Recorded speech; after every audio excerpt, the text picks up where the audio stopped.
ტალღური ეროზია არის პროცესი, რომლის დროსაც ზღვა მუდმივად ცვლის სანაპიროს ფორმას. მიუხედავად იმისა, რომ ეს ცვლილებები ნელა მიმდინარეობს, გეოლოგიურ დროში ისინი ძალიან თვალსაჩინოა.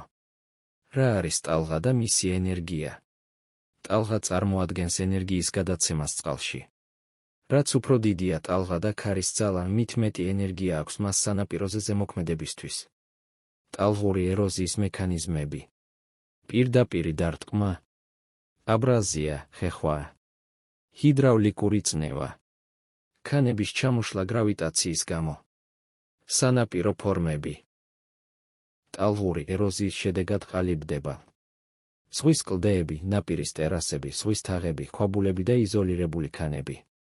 რატომ არის ეს მნიშვნელოვანი ადამიანისთვის? ტალღური ეროზია საფრთხეს უქმნის სანაპირო ინფრასტრუქტურას, გზებს და დასახლებებს. ამიტომ ინჟინრული გეოლოგია სწავლობს ამ პროცესს. ზღვა მუდმივად მუშაობს და სანაპირო ცოცხალი სისტემაა.